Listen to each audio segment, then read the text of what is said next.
Welcome back. A Forbes report recently found the Philippines' luxury housing market is on the rise. The country's real estate landscape now being defined by dynamic residential developments and innovative properties.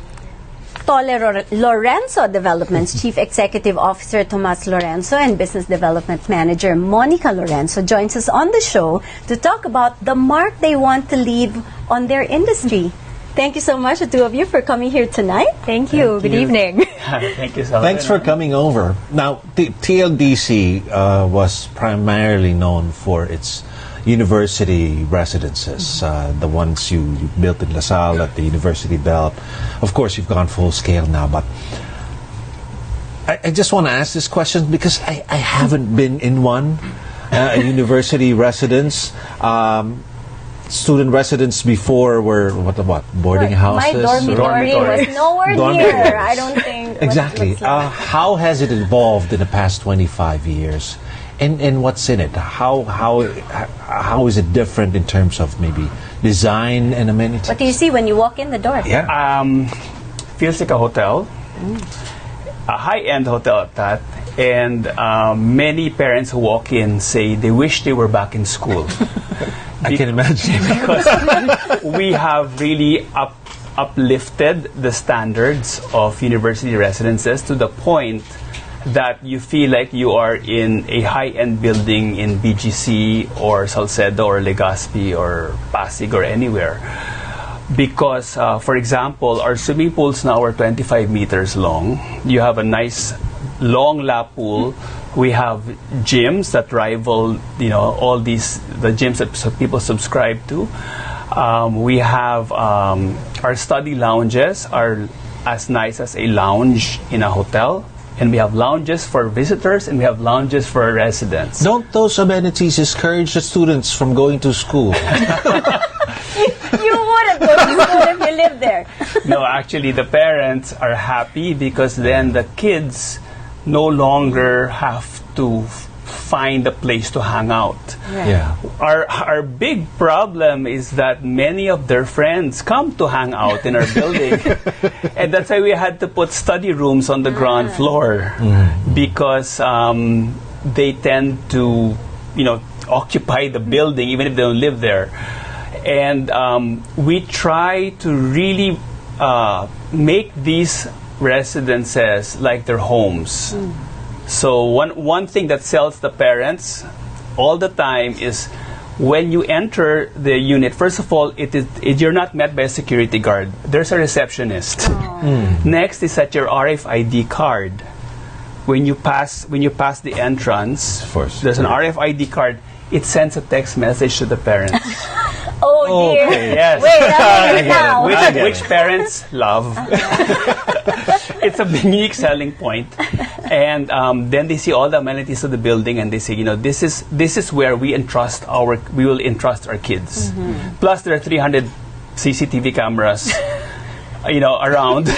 So they know exactly where their son and daughter is. Even when they leave the parking lot, they know. Were you thinking of your daughter when you were deciding on this business model? Actually, no. Well, she wasn't born yet. When she was just a baby when we started. It was really because of my experience studying abroad, and I saw, if people could live this way in these nice residential buildings as students, why don't we upgrade the student lifestyle in the Philippines? And it really matched the growth of the Philippines and the growth of the spending power and earning of the Filipino. Because I discovered that families treat our residences as part of the education budget. So it's almost recession-proof because the Filipino will really spend on their children, on their children's education more than anything, because that is their future. So they will forego buying a new car or a new phone or something that they can put off. But anything for the kids, they will really spend. And you said earlier, even the parents. So these are second or third generation residents in your building. Yes, we've been around 25 years. So our first building 25 years ago is still around, is still fully occupied, is still trading at 3 to 4 times what we sold it at. Because the other thing that we do is that we manage and clean all our buildings ourselves. That no way, outsourced service. we do everything ourselves, and I walk the buildings myself to make sure that the units and everything is well maintained, because that keeps the value of the building. Maintenance, maintenance, and janitorial services, and we make sure we always are top of our game. And every time we finish a building, we go around and see all the other buildings we had previously and even upgrade those. Because it's our name. It's our name on the building. Speaking of second generation, so that was the beginning, and now it's 25 years after, and you have Ascot, Dusit, collaborations. There are hotels, there's hospitality business, and the business development officer. How are you moving the company around so that, you know, I don't suppose you want to cover even more ground? What kind of new business are you trying to go after? I guess, well, my 1 minute on that is, when we started, we were 10 people in the company. Now we're close to 300 people in the company. So Monica came to join me after her stint working outside of the business and taking her master's. And it's really something that she grew up with and she understands, because she has seen my heart and soul into this business for the last 25 years. So if there's anyone who knows what it takes, I guess it would be her. Monica, tell us the truth. Your father's not here. Are you going to butt heads with him on new No, business models? I think because growing up around the business, you know, I was a kid when the first building came up, and like really as a kid I remember going, it's the first our first building had the very first Starbucks on Taft Avenue, and that's where we'd go as kids. You know, walk the building at 5-6 years old, me and my siblings, and that's, you know, we really saw all these properties come to life. And now it's just, you know, taking it from a different lens, seeing the business side of things. It's not anymore as a resident or as an end user. It's actually understanding what goes on behind the scenes and under the table, and, you know, really trying to make sense of that and continue to build on what's already been built the last 25 years. So really exciting time for the business, and we've really pushed ourselves to step away from just university residences, which is why we've moved into hospitality. We're looking at more residential that's not just centered around students, and that's really the next phase of the company, and that's, you know, how we're going to continue evolving and building on our brand, on our name. Being in the business with your father, would you be able to tell us what's the best thing you've learned from him? And what will you be carrying Close your over? ears, you're not here. I'm just as curious, yes. I think, no, one thing that I've seen a lot in the business is that we really, even if, you know, you're the CEO, you're still very hands-on. You still know what's going on in the day-to-day operations, and you're not afraid to get your hands dirty with the work. Because a lot of people, when you're kind of up there, you're thinking big picture, but there are actually so many small details that make the whole thing, and that, you know, really create that whole experience, create that whole product. And I think it's really going down to that level. So now whenever I set foot in our hotels, like, it's really like thinking, okay, I'm going to fix this. And that's the kind of thing that's really I've been able to see firsthand, you know, even before I joined the business. So now, you know, really being able to do something about it, make that change. And it's funny, even my siblings who are not in the business right now have that same mindset. So You're the only one who's in the I'm business. the only one, I'm the eldest, but my younger You're not forcing them to join you. No, they're pretty busy with what they're doing, and I want to make sure that when you join us, just like everyone in the company, you have to put your heart and soul into it, and it has to come from inside. Because if it's just imposed from outside, it doesn't last. Yeah, managing 19 towers won't be fun if it's forced on you. Exactly. So let me ask you about your outlook on the real estate sector now. We know we're way beyond COVID, and I see the real estate industry really pushing forward, right? Where are the places that are still going to make make the most money this year and next? Well, we're really market driven. So the reason why we do university residences in Metro Manila is because there's a market for that. It's just demographics. I mean, look how many schools. The schools are not getting bigger or building new campuses. There are just so many students coming in. And whenever we put up a new building, it fills up really fast.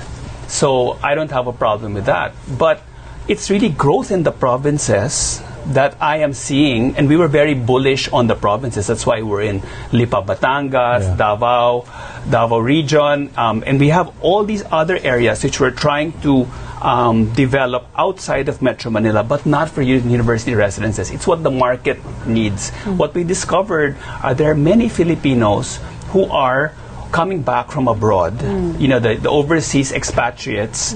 They're retiring, they want to come home, they don't want to move back to where they grew up. They want to live in a condo. So that's what we're doing in Lipa, Batangas, and in Davao, where people are used to going home and, you know, downsizing and being in a place which is similar to what they left, which is a Western country. So we provide that. We provide the 25-meter lap pools. We provide the gym. We provide all of that. TLDC differentiates itself from the increasingly crowded real estate market by, and I read this, you're designing for tomorrow. How do you anticipate and foresee what people would like and need in the next years to come? Example, Monica's working on a project, our new project in the University Belt area. It's between UST and UE. So when I said, okay, Monica, you did all the numbers, you've seen it, let's go there. And we walked at noon. Oh, wow. In the middle of Sampaloc. And she was saying, what are we doing here? I go, we are Experiencing what a student and a resident does. And I watch. Dangerous. No, it's not. No, in fact, since I grew up, you know, in that kind of environment, walking to the palengke, it was really not an issue for me. But I stopped. She stopped. We both stopped, and I said, "Okay, let's wait here." And she goes, "What are you doing?" "I'm smelling." "What are you smelling?" "I'm smelling the estero." I know if it's been cleaned. I know because even that, we work with the city government to clean. Even our surroundings. So it's not just the building; it's the entire community. It's the redevelopment. Other people will benefit from it. And really, our neighbors benefit because we really improve the values and the management even around us. So looking for, you know, all these opportunities. I guess it's 25 years of course, looking at the demographics and at the same time gut feel that this is what is now needed because. Now it's 2024. I'm not thinking of 2025. I'm thinking of 2036. Meaning, by that time, where will everybody be? In Sampaloc, underwater. Well, drainage will not just benefit you, but everybody. In fact, people ask me that. I had once, someone from abroad said, you know, di ba sa Sampaloc, di ba bumabaha dyan? I go, yes, ma'am, but not in front of us. But dyan, di ba maingay? I said, of course. And they kept on saying everything about that area. Then finally, I said, sige, isang tanong, aalis ba ang mga eskwela? Saan ka makakakita ng ganito kalaking upa? Because we're actually, our residents actually, our unit owners earn as much as if they had a condo in Makati. Wow. Okay. Quick question. Yes. Forex costs, because construction costs are deeply affected by depreciating peso and interest rates are still high. It's supposed to be cut by the US Fed early this year, but now it's still not being cut. Does it affect you? Well, quick answer. Yes, like what other developers are doing. We stretch. The payments are really suited for what people can afford. So we just stretch it. The other thing is that we found ways and means to really be more efficient and lower our costs without sacrificing quality.